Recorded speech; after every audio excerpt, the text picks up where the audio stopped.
Bom dia, estamos começando mais um programa Mulheres que Fazem. Eu sou Edilene Lima e trouxe aqui duas convidadas para falar de um assunto muito pertinente, né? E que foi muito falado no mês de abril, porém nós temos a oportunidade agora de falar com duas mulheres que sabem falar sobre o assunto, que é o autismo. Nós temos aqui no nosso estúdio a doutora Ilmara e também Raquel Ribeiro, que ela é uma mãe e ela tem algo para falar sobre o autismo. Então, nós teremos dois blocos e nesse primeiro bloco nós vamos fazer aquelas perguntas assim bem descontraídas, para que depois, né, posteriormente, a gente vai fazendo outras perguntas mais voltada para a parte, né, psicológica, a parte mais assim aprofundada do autismo. Então, gente, tudo bem com vocês? Tudo bem. Obrigada, em primeiro lugar, pelo aceitar o convite, né, da Web TV. E começando agora com Ilmara, né? Eu gostaria de saber algo sobre você, sobre sua profissão, como foi que você começou, o que foi que te levou a escolher a profissão de psicóloga. Vamos lá, né? Contar um pouquinho minha história. Eu já vou completar esse ano 7 anos de formada, né, na área da psicologia, sou bacharel em psicologia e atuo tanto aqui na cidade de Entre Rios quanto também na cidade de Alagoinhas, certo? Quando eu iniciei a minha área na área da psicologia, né, nunca pensei em me especializar na área do neurodesenvolvimento, que é algo que é mais voltado principalmente para a área de estimulação do autismo, certo? Eu sempre fui muito mais voltada para a área clínica. Tá bom? Só que ao longo do meu desenvolvimento, né, profissional, eu percebia que as demandas que iam chegando em consultório, havia necessidade de especialização. Então, diante dessa demanda, né, que foi surgindo cada dia, a gente sabe hoje que o número de crianças autistas, elas vem aumentando a cada ano. Hoje, por exemplo, entre 36 crianças nascidas, né, a gente tem um número enorme de crianças, certo, com diagnóstico de autismo. Então, a gente vem observando esse número cada vez mais, aumentando cada vez mais esse número de crianças autistas. Então, a demanda em consultório, ela aumenta. Então, eu, enquanto profissional, percebendo essa demanda, eu disse, não, eu precisava me movimentar. Então, foi aí que eu comecei realmente a buscar as minhas especializações, né, as minhas experiências clínicas voltadas para essa área. Mas logo no início, né, da carreira profissional, eu só atendia mais adultos, né? É tanto que hoje muitas pessoas me procuram ainda pelo atendimento adulto. Hoje eu ainda realizo muitos atendimentos com pessoas adultas, só que, né, acabei me especializando muito mais agora, nesse momento, para a área do neurodesenvolvimento, estimulação e intervenção precoce no autismo. Certo? Então, eu entendi que pelo fato da demanda estar assim, crescendo, você sentiu necessidade, né, de migrar para essa área do neurodesenvolvimento e também lidar com crianças, não é isso? E agora nós vamos falar um pouquinho com Raquel, né, que Raquel, ela é mãe de um garoto, de um jovem, né, autista, e eu queria saber, né, Raquel, que você se apresentasse um pouquinho e depois a gente vai conversando um pouquinho mais sobre, né, a sua vivência com, né, com seu filho. Bom dia, eu me chamo Raquel Ribeiro, eu sou mãe de Bernardo, né? Ele tem 3 anos. E a gente teve o diagnóstico dele de autismo muito cedo. E o Mara, inclusive, acompanha ele, né? É a psicóloga dele. E é cada dia um aprendizado novo. Até para receber o diagnóstico, para me entender que ele é autista, foi muito complicado. Até então eu não sabia nem o que era autismo. E aí, com conselhos de pessoas mais que entendem, experientes, eu fui abrindo o olho. Desde quando nasceu, a gente já percebia que ele era diferente. Que tinha algo ali, tipo, a gente fala assim, ele precisa de mim para alguma coisa. Ele é gêmeos, né? São um casalzinho. E eu comecei a investigar comparando a irmã e ele, os comportamentos, a evolução, que era muito diferente. E tudo que ela aprendia, ele demorava muito para aprender também. Como engatear a fala, que ele está aprendendo a falar agora. E o andar também, além de demorar, quando ele iniciou na pontinha do pé, e aí só vivia caindo. A gente levou para fisioterapeuta, que é Vivi, e foi ela também que me ajudou, me incentivou a buscar ajuda e a ter esse diagnóstico para tratar, né, para ele ter as terapias, para estar ali sendo cuidado e ter uma vida social, né, conseguir conviver com todo mundo como ele consegue hoje, calmo, brincando. interagindo. Então, isso é muito bom. Uma das coisas que eu sempre ouço falar, que uma das dificuldades dos autistas é essa comunicação, esse relacionamento com os outros. E para seu filho se relacionar com a irmã, tem alguma dificuldade ou eles interagem bem? Temos. A gente tem os dias de lutas e os dias de glórias. Logo quando a gente iniciou a investigação, ele estava em uma fase de bater bastante, tanto nela como nos primos. E aí ele puxava o cabelo, ele beliscava. Foi aí que a gente começou a gravar os comportamentos para levar para o psiquiatra, né? Que é especialista em autismo. E aí ele ficava nisso, queria chamar a nossa atenção e descontava nela, batendo, puxando o cabelo. A gente ficava, poxa, mas só ele faz isso. E ó, vou abrir meu olho. Hoje, ele não é mais como no início. Ele bate ainda para chamar aquela atenção. Quando ele quer a atenção minha ou do pai, ele é muito, sabe? Ele quer atenção só para ele. E aí hoje ele ainda faz isso de puxar o cabelo, de bater, mas automaticamente ele já vai desculpa, desculpa. Então a gente já tá conseguindo mais manusear, né? Dizer, ó, não é assim, ele já freia. Antes não tinha esse freio, ele fazia e acabou. Ele achava que tinha que fazer aquilo, que aquilo era certo. Hoje ele já consegue entender que ele tá fazendo, mas é errado. Que ele vai fazer só para ter atenção. Que bom, né? Que hoje temos tratamento, já tenho mais uma visibilidade. Por isso mesmo, né, Umara, que foi criado esse Dia do Autismo. Você tem algo para falar em relação ao Dia do Autismo? Sim, né? A gente enxerga o mês, né, de abril como mês de referência à conscientização do autismo pelo fato da gente necessitar conhecer sobre o autismo.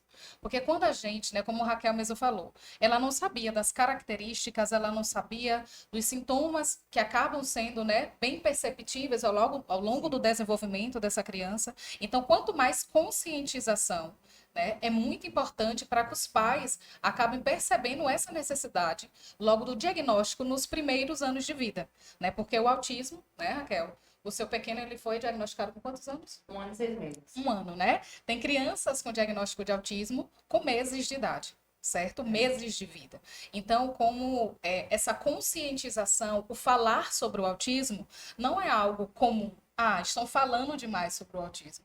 A gente precisa se conscientizar porque os números, eles vêm aumentando cada vez mais. Não é apenas um número maior de diagnósticos. Não é simplesmente um número maior de diagnósticos. São crianças que necessitam muito mais de cuidados, certo? Um nível maior de atenção, e é por isso que a conscientização e saber sobre o que é o autismo e saber como saber lidar com os indivíduos com o diagnóstico de autismo é extremamente importante. Então, por isso que a data é muito importante. Para que a comunidade, para que a sociedade saiba de fato o que é o diagnóstico na vida desses indivíduos. E fazendo algumas pesquisas, eu li, né, que mais ou menos 70 milhões de pessoas são diagnosticadas, né? E no nosso país, né, no Brasil, estima-se que 2 milhões de pessoas. Porém, tem muitas pessoas convivendo com o espectro autista, né? Mas não sabem. Às vezes tem algumas características, mas não vão procurar investigar. E por isso, às vezes, passam, né, sem saber que tem, né, alguma característica do espectro autista. Porque existem níveis, né, Ilmara? E, às vezes, por conta de não ter um diagnóstico, também esses dados não vão para a estatística, não é isso? Exatamente.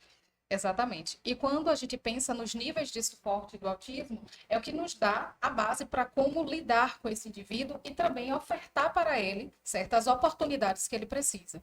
Porque, como você mesmo falou, hoje o número de indivíduos, até mesmo adultos, sendo diagnosticados com autismo, ele vem aumentando cada dia mais. Adolescentes que têm o diagnóstico de autismo vem aumentando cada dia mais. Porque a gente hoje está falando muito mais sobre o autismo. E quando a gente fala, a gente começa a ter um olhar diferente. As pessoas se reconhecem, né? A gente se reconhece. E o se reconhecer não é um problema, porque quando você sabe o que você tem, a ideia de aceitação, né, ela fica muito mais, a gente passa por esse processo de maneira muito mais tranquila. Porque quando eu não sei o que eu tenho, eu sempre vou ser estranho. O que é que eu tenho? O que é que está acontecendo comigo? E a sociedade cobra. Porque como vocês mesmos, você falou, Edilene, o autismo, qual o principal critério diagnóstico para o autismo? É comunicação e interação social. O indivíduo ele vai ter muito prejuízo em se comunicar e interagir socialmente. Então, um adolescente, imagine um adolescente com prejuízo na comunicação e interação social. Ele vai ter muito prejuízo em desenvolver as amizades, certo? Ter amigos, certo? Ser compreendido, né? Ser compreendido, certo? Fazer atividades em grupo, certo? Buscar amizades. Então, o ambiente social, ele fica muito difícil, certo? Então, quando a gente tem conhecimento e a gente sabe o que temos e como a gente pode lidar com essa questão, né? Com essa limitação, a gente oferta. É o que a gente fala de oportunidades. Quando a gente tem conhecimento sobre o que essa pessoa possui, a gente oferta oportunidades de acordo com a necessidade dele. Agora eu gostaria de saber de Ilmara não, de Raquel, se no início vocês, a família, né, aceitou assim facilmente ou ficou assim se questionando o porquê, se tem alguém da família que também já foi diagnosticado, como foi a reação de início? Bom, pra mim foi sempre muito tranquilo, porque eu ficava pensando assim, ó, se ele for, ele é e acabou, não vai mudar em nada. A gente vai cuidar do mesmo jeito e vai fazer o melhor pra ele. Só que aí conversando com o pai, com a família do pai, aí sempre falava aquilo, não, mas aí é criança. Eu pequeno também fazia isso, é birra e tal. E aí o pai não aceitava de jeito nenhum. E ó, Júnior, a gente precisa procurar um profissional pra poder ter certeza que não é ou de que é. E minha família sempre falando, ele tem alguma coisa, isso não é normal, isso não é birra. E aí chegou uma fase dele começar a bater a cabeça na parede e cortar, chegar a nível de sangrar. E eu ficava, não, isso não é birra, tem uma coisa de errado aí. E aí eu gravava com aquela dor no coração, né, de você querer proteger, mas ao mesmo tempo precisar daquela cena para poder ter o diagnóstico. E aí eu comecei a gravar e levei ao psiquiatra, mesmo sem o apoio do pai, porque ele achava que era coisa de criança. E aí eu levei ao psiquiatra, quando tivemos o diagnóstico, ele ainda demorou para aceitar, ficava se perguntando, mas por que para mim um autista? Eu não sei cuidar do autista, não tenho paciência. E, ó, se foi pra gente, é porque tinha que ser pra gente. Porque assim, o pessoal tem o autismo como se fosse um bicho de 7 cabeças. Eu não levo isso. Apesar de Bernardo ter autismo leve, né, que é como chamamos, mais natural, né, o nível de suporte 1, ele tem uns dias que é difícil de lidar. E aí eu falo, ó, tem gente que convive com autistas de suporte 3, né? Com nível de suporte 3. E que é bem mais difícil. Então por que a gente vai reclamar por ter Bernardo? Eu sou uma pessoa muito tranquila, assim, questão de reclamar, pra mim nada tá ruim. Sempre é obrigada a Deus. Se tá aqui é porque tem que ser pra mim, vamos resolver. E aí tem dias que ele realmente me coloca pra chorar. E aí quando ele dá crise, eu olho assim e falo, ó, segura ele rapidinho, porque agora eu não consigo controlar ele. Então, pra mim não acabar maltratando ele, né? Deixando ele pior, estressando, porque naquele momento ele só quer acolhimento, ele quer que a gente seja colo, que a gente entenda, procure entender o que, é que ele tá sentindo, tentando resolver o problema dele. Então, no dias que eu não posso, assim, que eu vejo que eu não consigo, ó, não vou conseguir, vou ficar nervosa. Então, ó, agora é a sua vez. Vai lá rapidinho, abraça, acolhe. Mas também se eu ver que ele não vai conseguir, eu respiro fundo. Ó, vem cá, mamãe, o que é que você tem? E ele com aquela birra toda me bate, puxa meu cabelo. Porque apesar de tudo, Raquel, você está convivendo com o seu filho, né, assim, mas você tem seus sentimentos, tem suas Sim, emoções. com certeza. Tem momentos que nós, mulheres, tem a questão também hormonal, que Sim. deixa a gente um pouco E eu mais falo sensível, sempre, né? gente, eu não sou mãe só de Bernardo, eu tenho um Bernardo, eu tenho outra filha de 8 anos que não mora comigo, mas que é minha filha, que eu preciso estar me preocupando, ligando, sendo presente na vida dela, né? Apesar dela não querer morar comigo, isso é uma opinião dela, não é uma decisão dela. Ela não quer, ela disse que não gosta daqui, enfim. E aí tem dias que tem esse milhão de coisas para resolver. Tem meu trabalho, né? Que é em loja, a gente fazendo divulgação e eu chego morta. Esses dias eu fiz um provador que eu fiquei a tarde toda em cima de salto. E fazia pose, tirava foto, vídeo. E aí eu cheguei, ó, eu quero tomar banho e deitar. Só que quando eu cheguei, ele tava daquele jeito. E aí deu uma crise. Aí eu comecei a chorar. Eu falei, não, Júnior, pelo amor de Deus, pega ele rapidinho, porque hoje eu não consigo de jeito nenhum acalmar ele. E ele, mamãe, mamãe, mamãe, gritando. E se batia. Tipo, ele se batia justamente pra mim e até ele. Para chamar E, atenção, ó, né? não é assim, calma. E ele não ficava calmo. Eu falei, ah, Júnior, desisto. É, Eu vou levantar gente, e vou até ele. nós mulheres, nós temos essas demandas, né? Nós somos mulheres que fazem, Sim. então a gente conseguiu o nosso espaço, está conseguindo cada dia mais. Porém, existem essas situações, né, familiares que a gente precisa estar presente. Precisamos também estar com o nosso psicológico, o nosso emocional em ordem, para poder saber lidar. E estamos aqui ao lado de uma profissional da saúde psicológica, né? Então, quando qualquer um de nós sentirmos necessidade, sim, de procurar um profissional, a gente não pode achar que isso não é pra gente, porque nós somos ditos como normais, né? Mas a gente precisa, sim, procurar um profissional para fazer até uma terapia. E é algo que eu também já fiz, e é algo que, para mim, foi de muito, muito efeito mesmo. E eu diria que mães de indivíduos atípicos, Sim. né, são mães que sofrem, né? São mães que carregam uma sobrecarga muito grande e que às vezes elas não têm a assistência da sociedade nem dos seus parceiros Sim, dentro de casa. sim, justamente isso. Teve época de eu estar muito nervosa com ele, tipo, no meu limite, sabe? Com aquele fardo muito grande de ter casa, comida, roupa, eles, me levar pra escola e dar banho e limpar a casa, que nunca fica limpa. Mas, e aí teve época de eu puxar, gente, vamos evitar soltar fogo, justamente por causa de autistas e cães e tudo mais. E em casa, eu ter aquele momento de estresse e falar, Bernardo, não é assim, alterar minha voz. E a sociedade me julgar. Mas ela puxa no Instagram pra não soltar a bomba, mas dentro de casa ela tá gritando com o filho, que mãe é essa? E aí aquilo me matou. Eu falei, Júnior, nunca mais eu puxo campanha nenhuma. Eu vou conviver com o Bernardo e ficar só pra mim, não vou compartilhar. E eu decidi não compartilhar mais nada. E a pessoa falava, Raquel, sempre tinha uma mensagem. Me fala um pouquinho sobre como você descobriu o autismo de Bernardo e tudo mais. Eu voltava a falar. E com o tempo, muitas mães mandando mensagem, Raquel, eu descobri o autismo do meu filho através de você. Eu via os comportamentos de Bernardo e começava a comparar. Aí eu ficava, poxa, mas eu nem posto Bernardo em crise assim, eu posto, tipo, os comportamentos mais leves. Aí ela, não, mas eu descobri, e, tipo, isso é gratificante. Eu ficava, não, mesmo com esses contratempos, que bom que eu estou ajudando.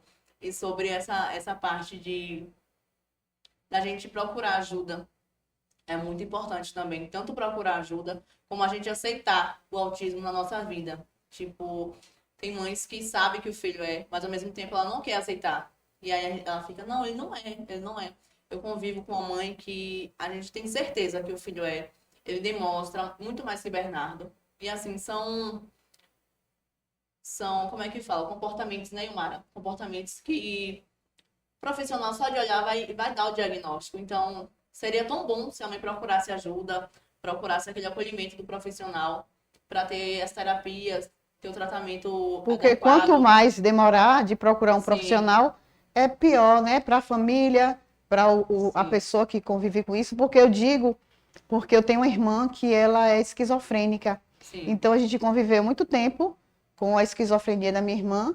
E minha mãe, como há 40 anos atrás, 45 anos, ela não se falava, né, desses problemas. E a família que tinha alguém com alguma dessas necessidades especiais era até ignorada, né? As pessoas criticavam, julgavam, excluídos.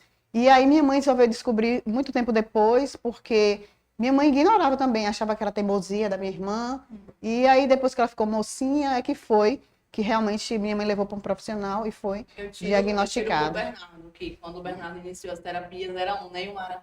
Hoje ele já tem um comportamento mais... Claro que ele tem um momento de birra, de querer chamar atenção, de fazer o biquinho. Hoje ele faz um biquinho assim.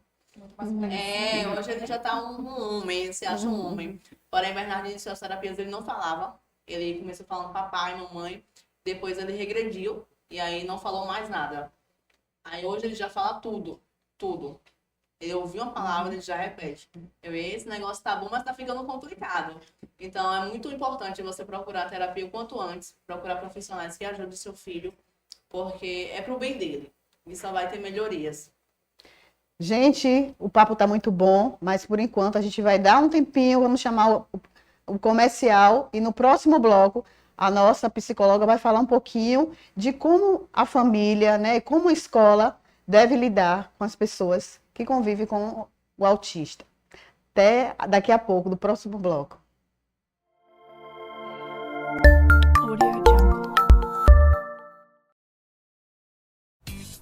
Sercom Contabilidade, excelência em serviços contábeis para melhor atender a sua empresa com os seguintes serviços: contabilidade consultiva, abertura de empresas, regularização fiscal, declaração de imposto de renda, com uma equipe altamente profissional e atendimento personalizado sob o comando dos contadores Ícaro Almeida e Adriano Cavalcante.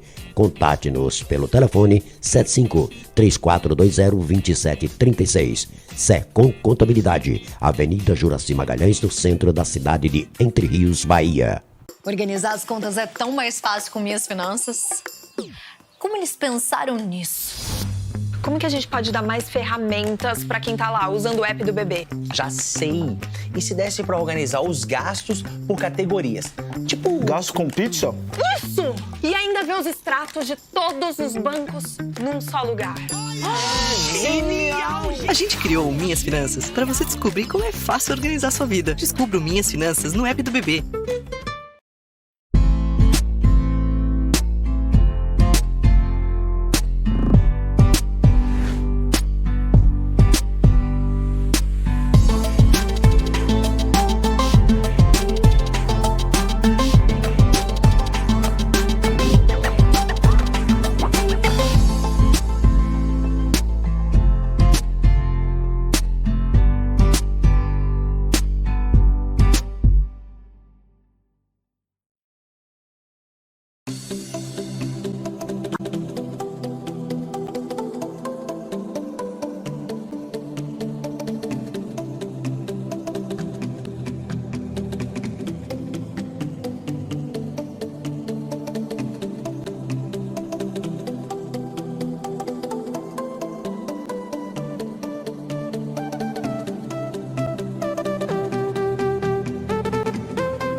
Olá, voltamos para mais um bloco e estamos falando sobre o autismo.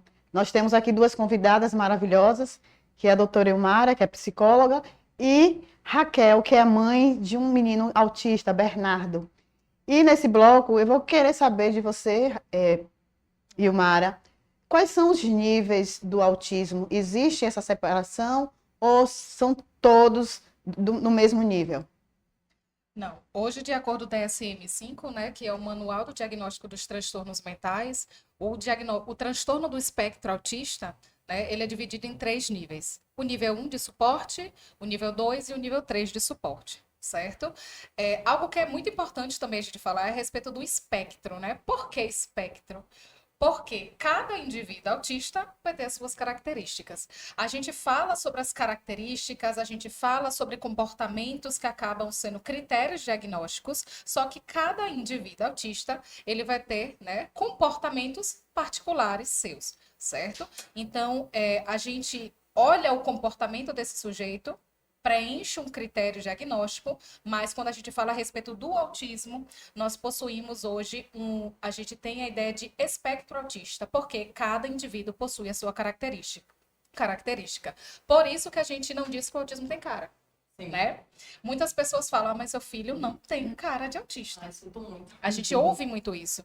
Porque aquele indivíduo, talvez, ele tenha um nível de suporte 1, certo? Ele desenvolva o comportamento verbal, que é a fala, né? Ele fala verbalmente, tranquilamente, ele interage socialmente, só que ele tem comportamentos que preenchem o diagnóstico de autismo. Certo? Que não devem ser ignorados, né? Que não devem ser ignorados, porque ele possui um transtorno. E dentro desse transtorno, ele vai possuir algumas limitações que possam atrapalhar ali naquele ambiente social dele. Por isso que a gente fala a respeito dos níveis de suporte. Porque o nível de suporte faz com que os profissionais e a família, certo? Adequem o que esse indivíduo precisa. Por exemplo, o nível de suporte 1 é aquele indivíduo que talvez ele só precise de terapia 1 vez na semana, 2 vezes na semana, certo? É aquele indivíduo que talvez ele não precise de mediador na escola, Um indivíduo de suporte 1, talvez ele não precise de mediador. Agora, quando a gente chega no nível de suporte 2, é aquele indivíduo que talvez ele precise de 3 vezes de sessão na semana, certo? Ele precisa de uma equipe multidisciplinar. O que é uma equipe multidisciplinar? Uma equipe composta por vários profissionais, como fonoaudiólogo, psicopedagogo, terapeuta ocupacional, psicomotricista, analista do comportamento, psicólogo. Então, uma equipe muito mais robusta para dar, né, suporte à necessidade desse indivíduo. E quando a gente fala a respeito do nível de suporte 3, né, que é o que geralmente os indivíduos, a comunidade em si, acaba visualizando como Enxergam, né? enxerga, né? As pessoas enxergam o autismo somente como nível de suporte 3, mas não, né? Existem os 3 níveis de suporte, e quando a gente chega no nível de suporte 3, a gente verifica também a demanda desse sujeito. Mas há uma evolução ou quem está no nível 1 permanece no 1 e assim sucessivamente? Há uma evolução. Certo? Como vocês mesmos falaram, a gente precisa, quanto mais o diagnóstico ele for cedo, certo? Quanto mais ele for precoce, a gente consegue intervir e fazer com que esse indivíduo, por exemplo, ele está no nível de suporte 2, ele consiga ir para o suporte 1. Então, dependendo do que é ofertado para esse sujeito, a estimulação, certo? A gente consegue fazer com que esse indivíduo ele caminhe nesses níveis de suporte e ele pode melhorar sim os seus comportamentos e ter uma vida com bastante qualidade. Agora, quando a gente não dá o suporte que esse indivíduo possui, aí sim ele vai ter vários déficits no ambiente social dele e ele vai ter vários prejuízos, a qual ele pode aumentar o nível de gravidade dos comportamentos. E o Mara, na escola que eu trabalho, lá no Centro Cultural, nós temos um aluno, né, que foi diagnosticado, já está conosco hoje ele está no 9º ano, e ele já está conosco desde o 6º, e a mãe, a família sempre buscou alguém para acompanhar, um mediador.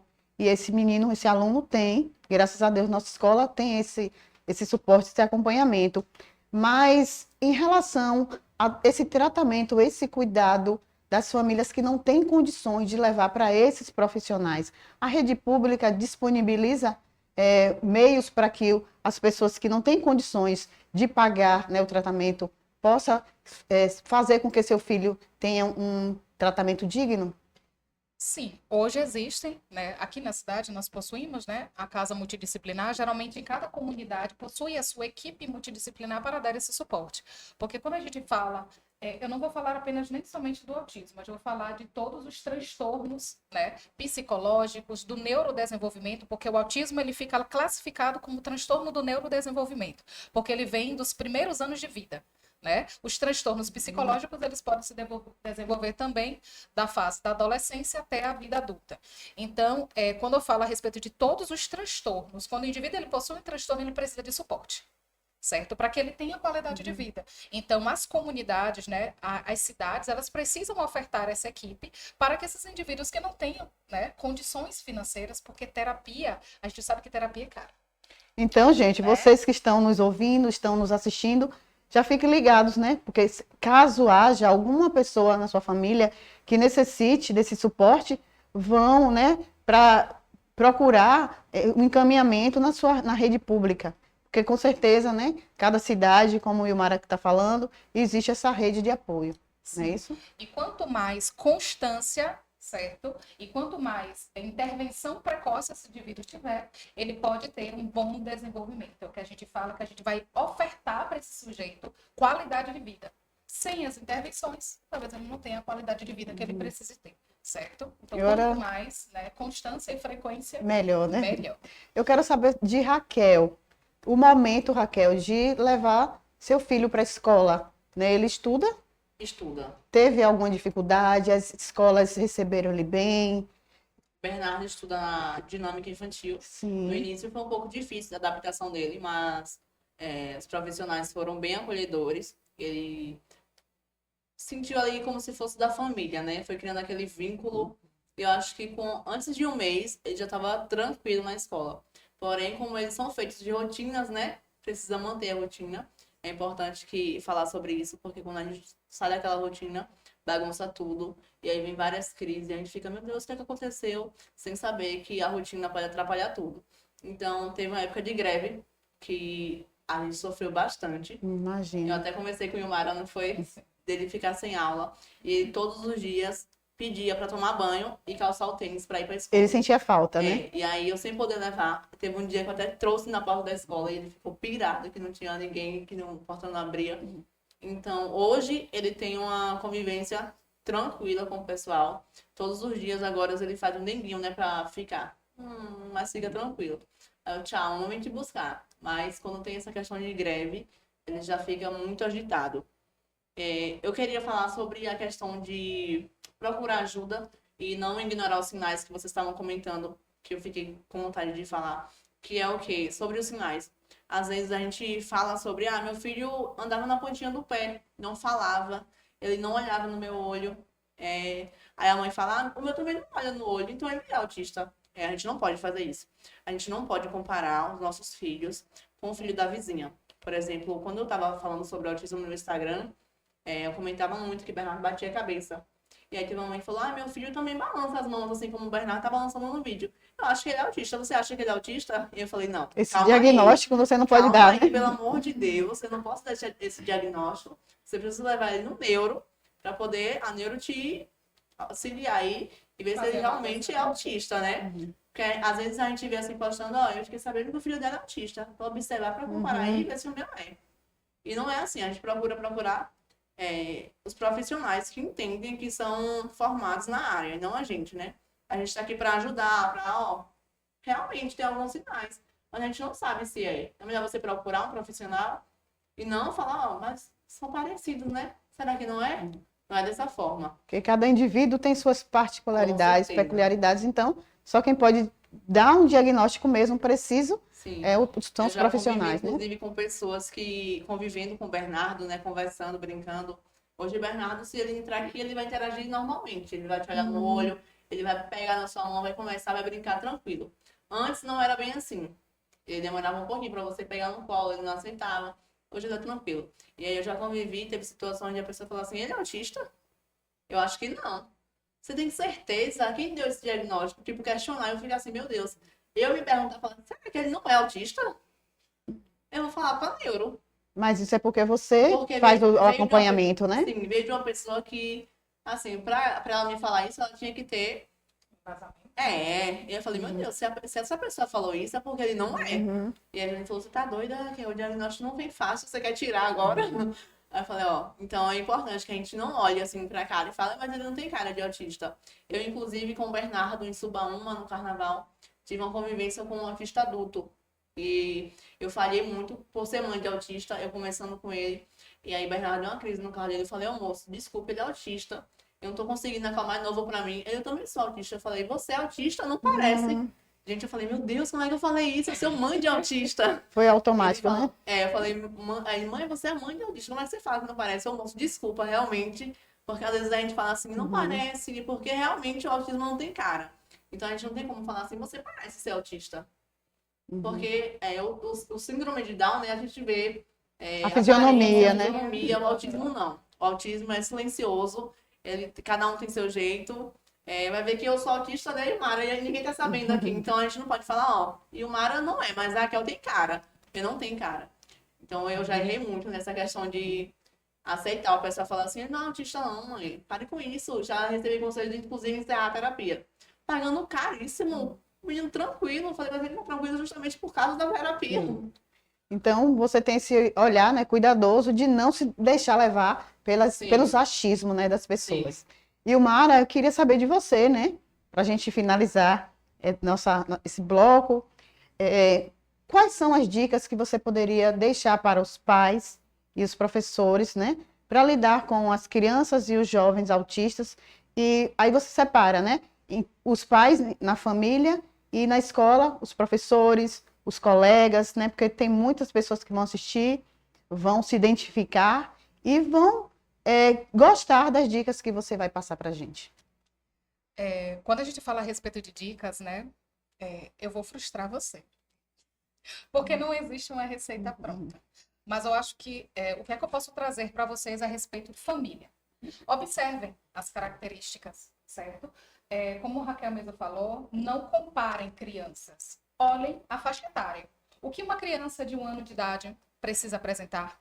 Um com a criança de 9 meses de idade, 9 meses de vida, ela precisa apresentar. Uma criança de 4 anos, 3 anos. Existem hoje artigos, existem livros, né, de acesso público que a gente pode acessar e verificar o que uma criança com essa faixa etária pode estar apresentando de acordo com a idade dela. Então, a gente não compara, como você mesmo falou. A gente verifica o que essa criança precisa apresentar de acordo com a sua faixa etária. Então, se ela apresenta um déficit, ela não está apresentando as características de acordo com a sua idade, né? A idade que ela tem hoje. Certo? Então, para a família, percebeu alguma característica, percebeu algum sinal? Olha, essa criança, né, ela faz movimentos repetitivos com muita frequência. Essa criança está batendo a cabeça. Por que ela está batendo a cabeça se não aconteceu nada no seu ambiente? Essa criança está andando muito na ponta dos pés o tempo todo. A linguagem dela está atrasada, certo? Porque com 1 ano de idade, a criança ela já para ter um vocabulário muito mais avantajado. Então, o autismo, né, crianças com autismo geralmente têm muito atraso na linguagem. Então, já são sinais que a família pode estar percebendo. E outra coisa muito importante com indivíduos, né, com famílias que já possuem o diagnóstico dos seus filhos, oportunizam, certo? Quando a gente já está no processo, já tem o diagnóstico, a gente precisa pensar em oportunidades. Quanto mais eu oportunizo meu filho, mais ele vai se desenvolver. Então, por exemplo, não vou levar meu filho para um aniversário. Por que não? Vamos tentar. Eu sei que talvez ele não tenha uma tolerância como as outras crianças da mesma faixa etária dele. Mas se eu levar e ele ficar 10 minutos, vai ser oportunidade. Já é um progresso, né? É um progresso, certo? Então, oportunizem seus filhos. Está no parquinho? Vamos tentar inseri-lo no grupo, certo? Reunião de família? Vamos brincar com essa criança, né? Muitas famílias ficam com receio. Não, dá tudo para essa criança. Não, não é dar tudo. Vamos oportunizar. Vamos interagir. Vamos estabelecer limite, porque é uma criança. Né? É uma criança, um sujeito que ele precisa de limite como qualquer um, certo? Então, quanto família, vamos olhar a respeito de intervenção precoce, certo? Vamos olhar para o início, vamos olhar para os comportamentos dessa criança no processo diagnóstico, certo? O que chamar a atenção, eu digo sempre assim, ó, chamou a atenção, vamos levar no fonoaudiólogo, vamos levar no psicólogo, vamos levar no terapeuta ocupacional, no fisioterapeuta, vamos fazer uma avaliação, né? Porque pode ser e também não pode ser. Então, fazendo uma avaliação, a gente consegue saber o que de fato essa criança tem, certo? Quando a gente entra no ambiente escolar, eu acredito que a gente precisa pensar muito no processo de inclusão. E hoje é o nosso maior desafio, certo? Hoje nós temos leis específicas do processo de inclusão e ele precisa ser praticado. Então, quando eu tiver um aluno com diagnóstico, algum tipo de diagnóstico, eu preciso de fato me debruçar. Como qualquer família que tem um indivíduo com um diagnóstico, certo? Com um indivíduo atípico, né? Que a gente chama... acabou a nomenclatura de normal e anormal, né? A gente hoje chama de típico aquele indivíduo que desenvolve as características de acordo com a sua idade. E o indivíduo atípico é que ele possui algum tipo de transtorno e apresenta algum tipo, né, de limitação aí no seu desenvolvimento. Então, a gente recebe uma criança dessa em sala de aula, a gente precisa pensar no processo de inclusão. E o que é o processo de inclusão? Eu vou olhar o que esse indivíduo sabe e o que esse indivíduo não sabe. E eu vou oportunizar da mesma forma, certo? Se minha criança, ela não gosta de tocar na tinta, certo? Se meu aluno, ele não gosta de tocar na tinta, o que eu posso fazer para minha criança em sala de aula tocar nessa tinta? Ou até mesmo usar um recurso para que essa criança esteja no grupinho, né, que ele está na sala de aula, mas que ele também possa interagir. Ou seja, isso é oportunidade. Então, o processo de inclusão, a gente tem que olhar no processo de adaptações. Eu vou adaptar para poder incluir. É difícil? É. É difícil para o terapeuta, certo? Porque quando a gente recebe uma criança com um diagnóstico no processo de avaliação, a gente adapta as nossas sessões para acolher essa criança, tá certo? Quando essa criança ela é recebida na escola, a mesma coisa vai acontecer. A gente vai ter que adaptar, a gente vai ter que incluir para oportunizar, certo? Hoje não existe uma receita. Eu sou hoje analista do comportamento e quando a gente recebe uma criança, e o Mara, o que é que eu faço? Peraí, vamos sentar. A gente precisa sentar. Tem que ter um processo, né? É um processo. Porque eu preciso primeiro analisar o comportamento dessa criança, analisar a função dela, analisar a consequência. Eu preciso ver o que é que essa criança sabe, o que é que ela não sabe. E aí sim a gente entra com as estratégias. Então, é um conselho até mesmo que eu dou para os professores. Você está com uma criança que tem o diagnóstico de autismo, vamos procurar a equipe, procura a equipe, vamos conversar. Qual o planejamento, qual o objetivo terapêutico, quais são as estratégias que a gente pode trabalhar em sala de aula, porque o processo de inclusão é esse. É a família, é a terapia, é a comunidade, é a escola toda incluída no processo de adaptação.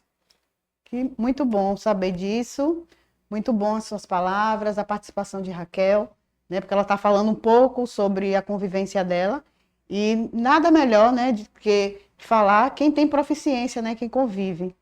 E eu agradeço a vocês mais uma vez, feliz por vocês terem aceitado o nosso convite, a Web TV fica muito feliz, e sabendo que todas as quartas-feiras nós estamos aqui com convidados novos, com assuntos pertinentes relacionados à vida familiar e em especial da mulher.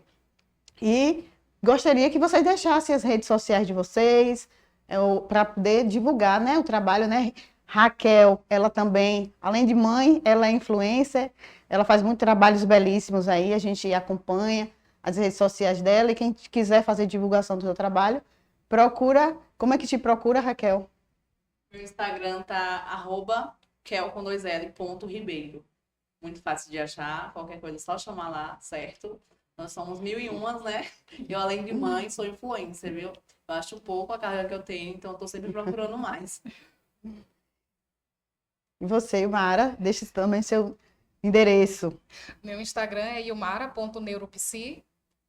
E também, né, vou divulgar também hoje a clínica, né, Evoluir, aqui na cidade de Entre Rios, que conta com equipe multidisciplinar, com ênfase em intervenção precoce, certo? No processo de avaliação diagnóstica também, tá bom? Então, evoluir.desenvolvimento. Sigam nas redes sociais. Então, a gente vai, para finalizar, a gente fazer aquele coro, somos mulheres que fazem. Então, gente, agradecemos a todos e dizendo que nós somos mulheres. Que fácil. Um ótimo dia para todos.